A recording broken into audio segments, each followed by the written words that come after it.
এই আসসালামু আলাইকুম গাইস।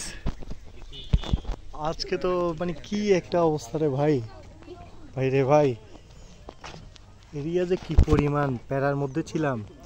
মানে সকাল থেকে যারা আসবে বলছে তারা আসে নাই, ভাই ব্রাদার্স। তারপর প্যারা নিয়ে আসলাম বান্দরবান, একা একাই চলে আসছি ছোটো ভাই একটাকে নিয়ে।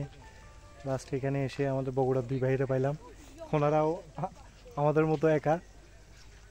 এইটা হচ্ছে যে আমাদের ইউটিউবার ভাই, হ্যালো হ্যালো হ্যালো মাহমুদ ভাই। হ্যাঁ হ্যাঁ, এটা হচ্ছে আমাদের আমার পাপ্পু ভাই, আর এটা হচ্ছে আমাদের সাব্বির, আমরা যেরকম আসছি দেখেন এই আর চলে যাব আমি আমাদের নাইট স্টে করতে গাইড ভাই। একটা বাইক কি জায়গা এটা, আর যখন আমি আসতেছিলাম মনে হইলো যে এই পাহাড়গুলোকে আসলে আমি ক্লাইম্ব করতে পারবো। আমি আমার আমাদের সাথে কিন্তু আর আমরা যে ভাইটা নিয়ে আমি আমার ইয়ারে পার্টনারে বলতেছি যে ক্যান আই রিচ, মানে ক্যান আই ক্লাইম্ব ইট।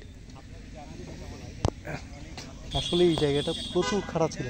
আসার সময় যে দুইটা পাহাড় ছিল, ওই পাহাড়ের খাড়া, মানে আমার এই গিয়ারের গাড়িটা এত সাউন্ড করতেছিল বলার বাইরে। যখন এই জায়গাটাতে আসলাম তখন মানে সব ক্লান্তি সব কিছু, বিশ্বাস করেন এখন অলরেডি ঘড়িতে 3টা 20। আমরা কিন্তু এখনও লাঞ্চ করি নাই, সকালে সেই যে হালকা নাস্তা খেয়েছিলাম ওইটাই। আর এই ভিউটা যদি আপনাদেরকে দেখাই, মানে ভিউটা অসাধারণ অসাধারণ, এটা বলার বাইরে। আমার পিছনে দেখেন